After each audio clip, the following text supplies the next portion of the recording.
దేవునికి స్తోత్రంలో దేవుని బిడ్డలారా, ప్రభువైన యేసుక్రీస్తు వారి యొక్క ఉన్నత నామములో అందరము కూడా దైవ ఆశీర్వాదాలు పొందాలని నిత్యము ప్రార్థిస్తున్నాము. కృపయు సమాధానము ప్రభువారు అందరికీ అనుగ్రహించునుగాక. ఈరోజు దేవుని వాగ్దానం కీర్తనల గ్రంథము 143వ అధ్యాయము 6వ వచనం.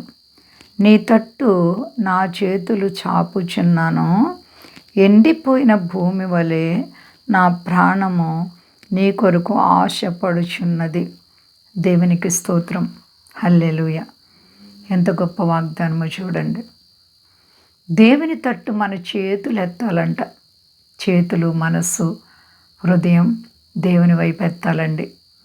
దేవుడు మనకి సహాయం చేసే వరకు కూడా మనము ఆయన పాదాలు విడవకూడదు. మరి ఈ యొక్క వాగ్దానాన్ని బట్టి మనము చాలా దేవునికి భయపడాలి.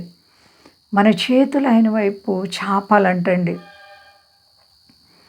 ఎండిపోయినటువంటి భూమి వలె నా ప్రాణం నీ కొరకు ఆశపడుచున్నది. ఎండిపోయిన భూమి వర్షం కొరకు ఎలా ఆశపడుతుందో అలాగే మరి దేవుని కొరకు ఆశపడాలంటండి మన ప్రాణం. మరి నీ ప్రాణం దేవుని కొరకు ఆశపడుతుందా?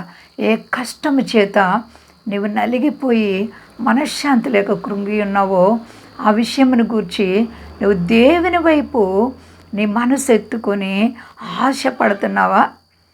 నిరీక్షణ ఉందా? విశ్వాసం ఉందా? పట్టుదల ప్రార్థనా జీవితం నీకుందా? ప్రియ సహోదరి, సహోదరా, మరి ఎండిపోయిన భూమి ఏ విధంగా మరి బీటలు తీసి అది వర్షం కొరకు ఆశపడుతుందో అలాగే మరి నీ ప్రాణం కూడా దేవుని కొరకు ఆశపడాలి. దేవుడు సర్వము చేయగల దేవుడని నీ విశ్వసించాలి. నమ్ముట నీ వలనైతే నమ్మేవారికి సమస్తము సాధ్యమే. ఆశ గల ప్రాణం దేవుడు తృప్తిపరుస్తానంటున్నారు. కాబట్టి మరి నీవు ఆశ కలిగి ఉన్నావా? ఆశ అనేది దేవునితో నువ్వు కట్టబడాలి, పరిశుద్ధతగా జీవించాలి. నా దేవుడి కార్యం నాకు తప్పగా చేయగలరని నువ్వు పట్టుదలతో నమ్మకత్వాన్ని కలిగి ఉండాలి. నీ కార్యం తప్పగా దేవుని చేతుల్లో పెట్టి నీ యొక్క విశ్వాసాన్ని కాపాడుకున్నప్పుడు నీ దేవుడిని తలను పైకెత్తుతారు. ఏ విషయంలో కూడా తొందరపడే పని లేదు. మన దేవుడు సర్వశక్తి కలిగిన దేవుడు. ప్రియ సహోదరి, సహోదరా, మరి నీవు దేవుని సన్నిధిలో నీ ఆశలను కనిపెట్టి ప్రార్థిస్తున్నావా? దేవునితో నీ కష్టాలు చెప్పుకుంటున్నావా? కొంతమందికి అయ్యో ప్రార్థన ఎలా చేయాలో తెలియదు అంటారు. నీవు నీ కష్టాన్ని ఇతరులతో ఎలా చెప్పుకుంటున్నావు? అలాగే ప్రభువా, యేసయ్య అంటే నీకు తెలియకపోతే పాపినని నన్ను క్షమించు అని ఆయన దగ్గర ఒప్పుకొని నీ కష్టాలన్నీ ఆయనతో చెప్పుకో. ఎలాంటి చిక్కు సమస్యలనైనా విడిపించగల సమర్థుడు నీ ప్రభు.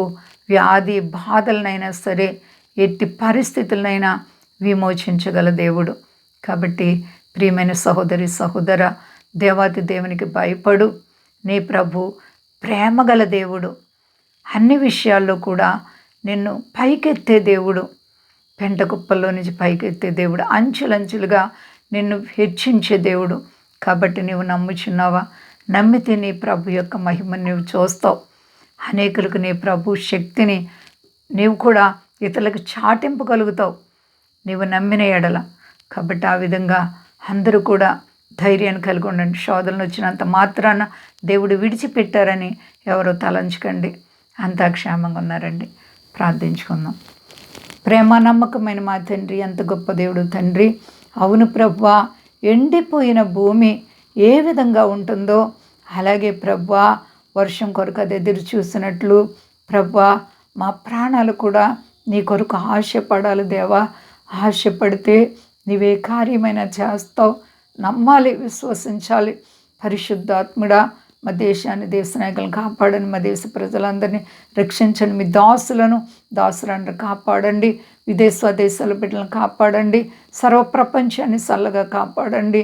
రుణాలు, సమస్యలు, ఆర్థిక పరిస్థితులున్న ప్రతి బిడ్డలను ఆశీర్వదించండి ఆయన. అందరి హృదయంలో వేదన నుండి విడిపించి మహిమ ఘనత ప్రభావాలు మీరు పొందండి. శక్తి గలేసేనామని అడుగుచున్నాను తండ్రి. ఆమేన్. అందరికీ వందనాలండి. మా కొరకు పరిచయ కొరకు అందరూ ప్రార్థించండి. ప్రభువారు మిమ్మల్ని, మీ బిడ్డలను, మీ కుటుంబాలను దీవించి ఆశీర్వదించును గాక. ఆమేన్.